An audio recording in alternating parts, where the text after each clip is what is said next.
नमस्कार मित्रों, आज जो हम चर्चा करने वाले हैं वो मेष राशि की करेंगे कि मेष राशि वाले जातकों के लिए जून 2025 का महीना किस प्रकार का रहने वाला है। आपका स्वास्थ्य कैसा रहेगा, आपका शिक्षा ज्ञान विवेक कैसा रहेगा। यदि आप शिक्षार्थी हैं तो आपके शिक्षा में क्या बदलाव होगा, आपके लव रिलेशन किस प्रकार से रहेंगे, दाम्पत्य जीवन किस प्रकार से रहेगा और आपका भाग्य कितना साथ देगा, कैरियर में कितने बदलाव होंगे, कितना आप गेन कर पाएंगे, ये सब बहुत आसान तरीके से मैं आज आपको बताने वाला हूँ। मित्रों, यदि आप इसका लाभ उठाना चाहते तो वीडियो को लास्ट तक अवश्य देखिए, क्योंकि लास्ट में मैं आपके लिए उपाय भी बताता हूँ ताकि ये आपके महीना जो है बहुत आसान तरीके से अच्छा उन्नति वाला तरक्की वाला होना चाहिए। तो लास्ट में उपाय भी बताता हूँ। और वीडियो आपको अच्छा लगे, आप पहली बार भी हमारे चैनल पर आए तो इसको सब्सक्राइब करके अवश्य जाइए, शेयर कीजिए ताकि आपके मित्रों को भी इसका लाभ प्राप्त हो सके। आप अपना विश्लेषण करना चाहते हैं पत्रिका का तो मेरे व्हाट्सएप नंबर पर संपर्क कर सकते हैं। तो मित्रों, मेष राशि वाले जातकों के लिए ये महीना किस तरह का रहेगा उसके बारे में हम चर्चा करेंगे। राशि के स्वामी आपके मंगल देव बनते हैं और मंगल देव की जो स्थिति बन रही है वो चौथे घर में बनी हुई है और वह नीच राशि में चल रहे हैं। केंद्र का स्वामी या लगन का स्वामी केंद्र में आ जाए तो चाहे बेशक नीच का ही वो फल देता है। तो मंगल देव आपके लिए अच्छे प्रभाव देने वाले हैं, क्योंकि चौथा भाव आपकी माता का होता है, भूमि भवन वाहन का होता है और आपके सुखों का होता है।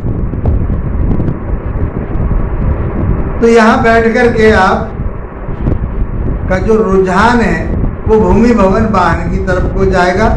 आप मकान से संबंधित, मटेरियल से संबंधित कोई काम करते हैं तो उसमें आपके इजाफा होने वाला है, आपका मन वहाँ जाकर के रुकेगा।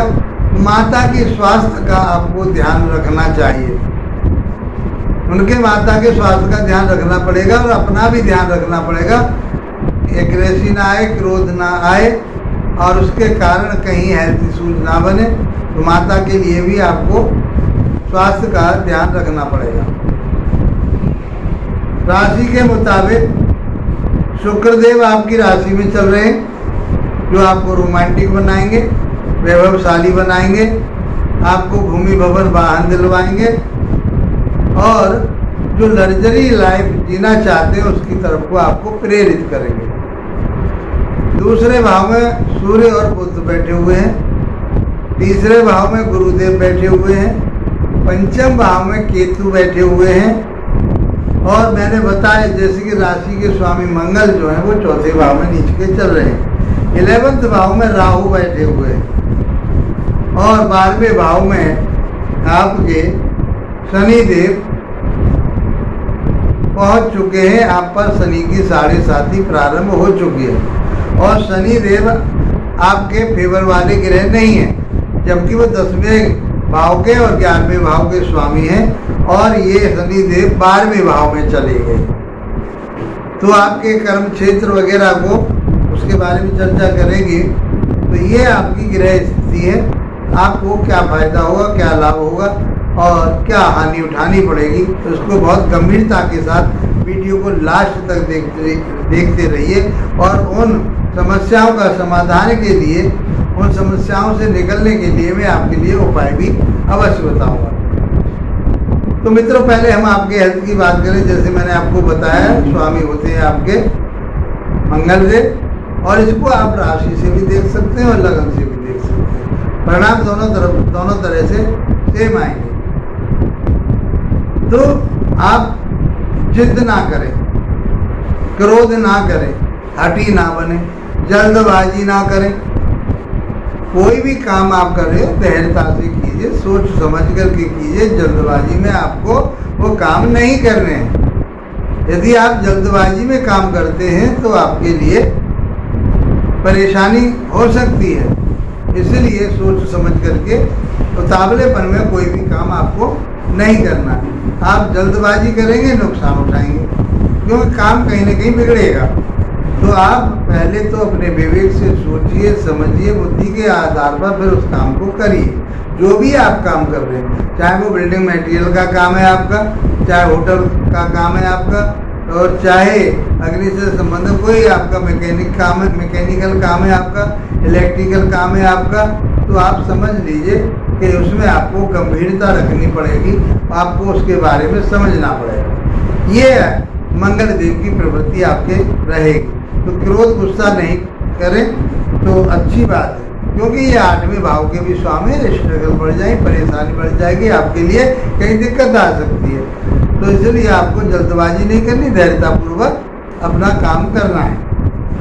आइए मित्रों, बात करते हैं हम आपकी शिक्षा की। यदि आप जो छात्र शिक्षा ग्रहण कर रहे हैं, जो किसी भी टेक्निकल शिक्षा ग्रहण कर रहे हैं, मेडिकल की शिक्षा ग्रहण कर रहे हैं, कोई आप कोर्स कर रहे हैं, चाहे आप किसी टेक्निकल उसमें फील्ड में काम कर रहे हैं, तो मैं समझता हूँ कि वहाँ के स्वामी आपके बनते हैं सूर्यदेव, और सूर्यदेव की स्थिति कहाँ है, 2nd भाव में, तो उसको आपको लाभ प्राप्त अवश्य होगा। आपके साथ जो लव रिलेशन बने हुए हैं, वो लव रिलेशन भी आपके अच्छे रहने वाले हैं। लेकिन केतु वहाँ बैठे हुए हैं, तो आर्गूमेंट ना करें, क्योंकि आप अपने ही आर्गूमेंट से अपने लव रिलेशन खराब कर लेंगे, और जो शिक्षा ग्रहण कर रहे हैं उस शिक्षा में भी व्यवधान पड़ सकता है, ब्रेक आ सकता है। तो आपको बहुत सोच समझ करके और अपनी बुद्धि से, विवेक से, ज्ञान से, क्योंकि गुरु के मुकाबले काम करता है केतु, तो आपको शिक्षा ज्ञान विवेक की तरफ तो ले जाएंगे। लेकिन अहम जो है आपका घमंड जो है, जो आपका ओवर कॉन्फिडेंस है, वो कहीं ना कहीं आपकी शिक्षा में बाधा बन सकता है। इसलिए आपको क्या करना है कि वो ओवर कॉन्फिडेंस आपको छोड़ना है और गंभीरता से अपने पाठ्यक्रम को पढ़ना है। और जो जहाँ आप एग्जाम दे रहे हैं उसको भी आप गंभीरता से दे करके आएंगे, तो आपको लाभ प्राप्त अवश्य होगा। क्योंकि केतु देव सामने 180 डिग्री में 11वें भाव को देखेंगे, और वहाँ पर राहु देव बैठे हुए हैं। तो आपके लिए धन की प्राप्ति, लाभ की प्राप्ति, मनोकामना की इच्छा जो आपकी है वो पूरी तो अवश्य होंगी, लेकिन उसमें कहीं न कहीं अड़चन आने की संभावना बनती है। लव रिलेशन के लिए भी मैं यदि ये कहूँ तो आपके लव रिलेशन में भी कहीं न कहीं विघ्न बाधा आ सकती है, आपके आर्गूमेंट के आधार पर, आपके तीखेपन के आधार पर, आपके जल्दबाजी के आधार पर, आपके झूठ बोलने के आधार पर। तो जो लोग जिसके साथ आपके प्रेम प्रसंग चल रहे हैं, उनके लिए आपको सोच समझ करके चलना पड़ेगा।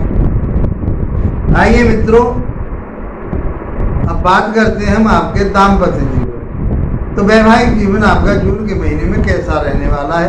तो जून के महीने में वहाँ के स्वामी बनते हैं शुक्रदेव। ये 7वें भाव से देखते हैं। 7वें भाव से हम आपके दाम्पत्य जीवन को देखते हैं, वैवाहिक जीवन को देखते हैं, आपकी पार्टनरशिप को देखते हैं, और आपके व्यापार बिजनेस जो दैनिक व्यापार है, जो रोजमर्रा की आपकी जो आमदनी है, उसको हम 7वें भाव से ही देखते हैं। वहाँ के स्वामी कौन है? शुक्रदेव। और शुक्रदेव की स्थिति कहाँ पर है? शुक्रदेव की स्थिति लगन भाव पर है, और लगन भाव में राशि पर है, आपकी राशि पर चल रही है, और उनकी दृष्टि अपने ही घर पे आ रही है। तो आपका दाम्पत्य जीवन तो बहुत रोमांटिक रहने वाला है।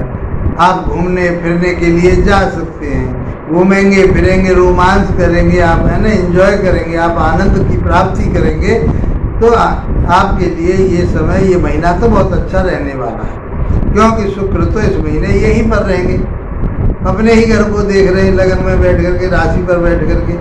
तो ये महीना आपके लिए बढ़िया। पार्टनरशिप आपकी बहुत अच्छी रहेगी। जो भी व्यापार आप कर रहे हैं वो व्यापार भी आपका बहुत अच्छा चलने वाला है। इस महीने आपकी बल्ले बल्ले रहेगी, कोई परेशानी नहीं। अब बात करते हैं हम, और उससे आपको धन भी प्राप्त होगा।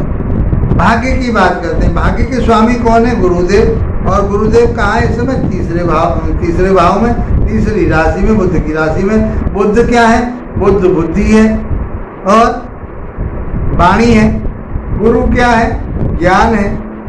तो इस महीने आपका ज्ञान विवेक तो बहुत अच्छा रहेगा। आप अपनी सूझबूझ से अपने माहौल को बना करके चलोगे, अच्छा माहौल बना रहेगा आपका। तो जैसे आपके छोटे भाई बहन हैं, आपके नौकर चाकर हैं, आपकी कोई हॉबी है, जो भी आप जिस चीज़ में आप हॉबी रखते हैं, वो सब बहुत अच्छी रहेगी। छोटी मोटी यात्राएं करेंगे और उनसे भी आपको लाभ प्राप्त होगा। और इस पीरियड में जो आप यात्राएं करेंगे वो आप धार्मिक यात्राएं करेंगे। किसी मंदिर पे जाना होगा, किसी गुरु की शरण में जाना होगा, गुरु प्राप्ति के लिए, गुरु नाम लेने के लिए आप कहीं जा सकते हैं। आप कहीं कथा भागवत सुनने के लिए जा सकते हैं। अच्छे कर्मों से आप जुड़ सकते हैं, क्योंकि गुरु की दृष्टि नवम भाव पर आ रही है। तो इस प्रकार से आपका नवम भाव अर्थात भाग्य भाव तो उन्नतशील हो रहा है। छोटे भाई बहनों की आपको मदद मिलेगी। आप उनकी सहायता करेंगे तो आपके परिवार में आपके छोटे भाई बहनों के साथ बहुत अच्छी तालमेल बनी रहेगी। आपका जो कम्युनिकेशन है, जो सामाजिक स्टेटस है, जो समाज के लोगों के साथ जो जुड़ाव है आपका, वो बहुत अच्छा रहने वाला है। सोशलिटी आपकी बहुत बढ़िया रहेगी। तो ये समय तो आपके लिए अच्छा है। मेष लगन वाले लोगों के लिए गिरहों की स्थिति बहुत अच्छी है, आपके लिए बहुत कुछ देने वाली है। अब बात करते हैं आपके कर्म क्षेत्र। कर्म क्षेत्र के स्वामी आपके बनते हैं कौन? शनिदेव बनते हैं। शनिदेव 10वें और 11वें भाव के मालिक हैं, और वो 12वें भाव में बैठे हुए। 12वां भाव होता है विदेश का, कोर्ट कचहरी थाना दरबार का, हॉस्पिटल का। तो आपको अपने पिता के स्वास्थ्य का ध्यान रखना है, कहीं कोर्ट कचहरी ना हो, हॉस्पिटल ना जाना पड़ जाए। आपको किसी न किसी विवाद से बच के रहना है, कहीं आपका कोर्ट कचहरी में कोई परेशानी ना आ जाए। तो इस प्रकार से आपको बच के चलना है। यही तो उपाय होते हैं, और क्या उपाय होते हैं? तो इन चीज़ों का आपको ध्यान रखना है और अपने तरक्की और उन्नति करनी है। और आपको विदेश से जुड़ना है। आपके अपना जो कर्म है, जो आप जो भी काम कर रहे हैं, शनि से रिलेटेड काम कर रहे हैं, आप चमड़े का काम कर रहे हैं, फर्नीचर का काम कर रहे हैं, तेल का काम कर रहे हैं, यानी आप जो भी काम कर रहे हैं, आप कोई मैकेनिकल काम कर रहे हैं, आप स्क्रैप का काम कर रहे हैं, लोहे से संबंधित कोई काम कर रहे हैं, तो आपके लिए अच्छा रहने वाला है। खेती क्यारी का भी आप काम कर रहे हैं तो बहुत अच्छा समय रहने वाला है। आपकी उन्नति तरक्की होने वाली है, और आप उस चीज़ पर खर्चा भी करने वाले हैं, चाहे ज़मीन पर करें चाहे जायदाद पर करें। आप कहीं ना कहीं ज़मीन जायदाद के ऊपर, भूमि भवन वाहन के ऊपर खर्चा कर सकते हैं। तो अपने खर्च को नियंत्रण में रखें, हवाबाजी में ना उड़े जाए, और अपनी मनोवृत्ति को बढ़िया रखें। झगड़ा किसी से ना करें, टेंशन ना पालें, नहीं कोर्ट कचहरी ताना दरबार भी हो सकता है। इस प्रकार से यदि हम कहें कि मेष राशि वाले जातकों के लिए ऑल ओवर ये महीना बहुत अच्छा रहने वाला है। इसके बावजूद भी आपको कोई रिजल्ट नहीं मिल पा रहा, क्योंकि आपकी पत्रिका में जो मैंने ग्रह बताए वो कहीं न कहीं फेवर में नहीं है, वो पीड़ित हैं कहीं, और ये रिजल्ट नहीं मिल रहे हैं। आपको उन्नति तरक्की नहीं हो रही है, बाधा पड़ रही है। आपके काम में बाधा आ रही है, व्यापार में बाधा आ रही है, बिजनेस में, पढ़ाई लिखाई में बाधा आ रही है, वैवाहिक जीवन में आपके में यदि बाधा आ रही है, तो आपको हनुमान चालीसा का पाठ करना है। रोज हनुमान चालीसा का पाठ करें और भगवान सूर्य नारायण को जल दें। तो मैं समझता हूँ कि ये महीना आपके लिए बहुत उन्नति वाला, तरक्की वाला होने वाला है। इसी के साथ मित्रों, आप लोगों का धन्यवाद। नमस्कार।